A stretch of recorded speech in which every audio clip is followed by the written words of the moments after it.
Hello, I am Kade, and we have the full information regarding the Apollo from RSI, so we can actually take a good look at this ship and see if it's actually worth anything, and what we can predict its uses will be.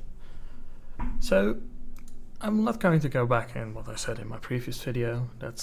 For that, in this video we're truly just going to be looking at the ship itself, because, well, we have the information and it would be a waste not to make use of this information.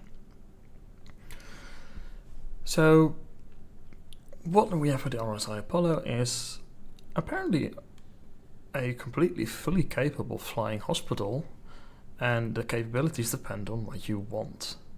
So there are two rooms that are two medical rooms, and you got three options for each of those rooms.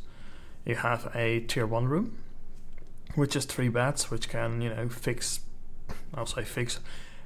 heal minor injury, some bleeding and things like that. You got a tier 2 room, which goes down to 2 beds, but you get the capability of healing more serious injuries and more critical limb damage and things like that. And you can go upwards to the tier 3, where you're being left with just 1 bed, and you can start working on the most serious, like you're almost dead and we're just gonna bring you back to life. So, pretty much the difference to like walking into your doctor's office and laying in an emergency operation room in the hospital, and you can choose whichever you need. Now, I don't really know how easy the switching in and out will be, of course, in the game. That's to be seen. Well, I think it does make sort of sense if it would not take too much time, because I assume these ships are pretty much on standby by governmental forces and private enterprises to assist in whatever situation arises. This can be like a full-on medical evacuation, as in just like, oh, there has been a riot somewhere, and we just need to patch some people up, and the hospital's a bit overloaded, so we just land a couple of these ships there and we can patch up the minor injuries. They also put out the medical gameplay post, so they said there are a couple of mission types in that. So they're like delivery missions, so you can medical supplies, organs for transplant, samples, etc, etc. So all you need for that is a cargo ship, but a medical ship tends to have the facilities to sustain organic and medical type cargoes for longer periods of time. I assume there's something to do like a stasis chambers or whatever. They'll find some reason for it. We call free missions, find people that are injured, heal them, identify them, find out clues, write the stories, things like that. So it's a bit of a mix between just patching somebody up and starting to play more of an investigative role. So if you like your police shows like NCIS and stuff like that, you're gonna be at times the corners, so to speak. And of course, rescue missions, which makes a lot of sense. People are in a bad situation, probably have injuries and stuff like that. You go in there, extract them, and try to keep them alive while you get the hell out of there. In this last aspect, of course, also comes into play the 2 different variants that we got. We have the standard Apollo, which we are known as the Triage, and we have the Apollo Medevac. And the names say it quite clearly already. Like, the one is really just your triage ship. It's ideal for getting it somewhere, getting so that you have a place to heal people up, but it's not as happy getting shot at as the medevac version is. Like, the medevac version seems to be like something it would fit in the movies, but also like within a actual governmental use, and especially military use. Like, okay, in general, like rules of war to those who agree on them, like you don't shoot the medical evacuation things, but it always happens anyway. So having some additional armor is going to be quite a boon, and that's what we're seeing with the medevac. It gets itself some additional armor. The point defense turret is changed from energy weapons to ballistic weapons, I mean, in the end, that's a preference item, I think. Considering the amount of cooling it has to offer, probably should be fine. And it also gets a bonus of a bunch of size 2 missiles, 4 in total on 2 racks. Now, of course, weapons don't make this a combat ship. Like, it's really not designed to engage anything. It's like a last-ditch effort. Like, if nothing else, okay, I can shoot something at whatever is attacking me. The real purpose of the ship is, get in there and start performing your medical duties or extract people, and while you're trying to get the hell out of there, you perform your medical duties. They did say that the full-up crew for this thing is 2 people, so I guess the idea is that if you're in flight, you have at least one person, of course, flying, and you can somebody that can walk around, help out, and they can jump in for like a remote turret kind of role or whatever. I would personally think it would be more suitable if it had at least the facilities for a third crew member, which would be your dedicated medical person, your dedicated medical person.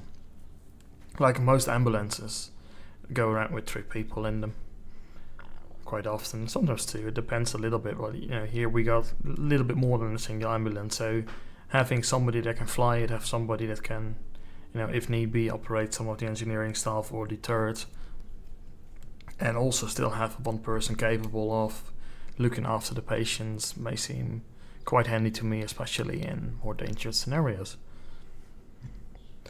So overall, I will say it is a very pretty looking ship. I'm not a real fan of the red one, but I like the white one, and especially the interior is gorgeous in my opinion.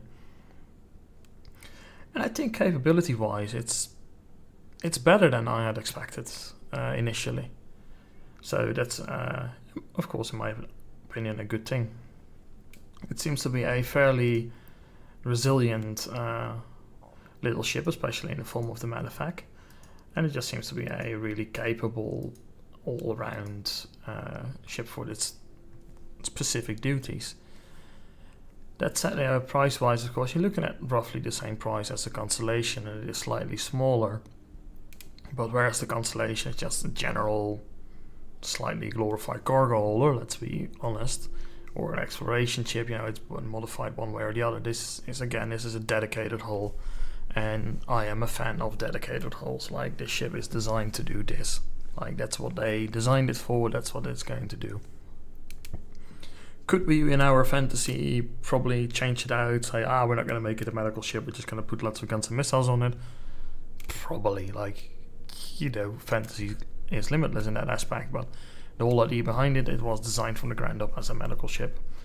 And, like quite a few RSI designs, it has been around the block for quite some time, has been modified, has been changed, which just means overall it's going to be a really reliable, should be easily enough to maintain ship to fly around in the first. And I think the medical gameplay that is, being offered and around could be interesting.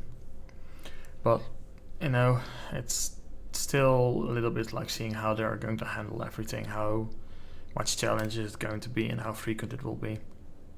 That's always going to be the tricky bit. Like, we have some bits like what we can expect regarding injuries, regarding how we can potentially heal them, by doing some scanning and having the bed do their things. But how engaging that gameplay will be is of course yet to be determined, and that is one downside of buying a dedicated ship for one role.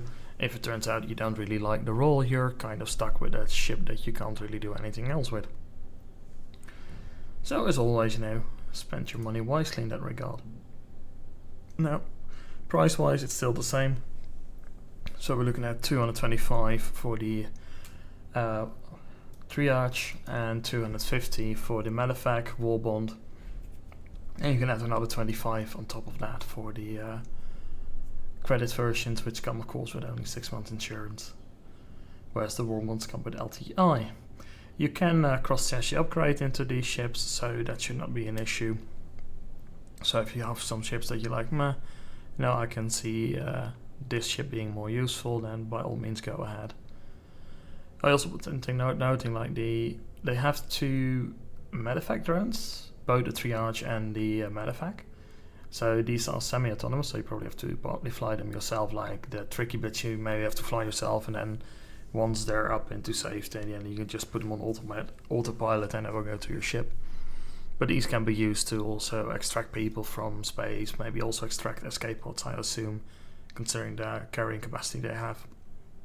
So you can just extract somebody in an escape pod, bring it to your ship, and take them out of the escape pod and put them on a medical bed if they need any medical assistance.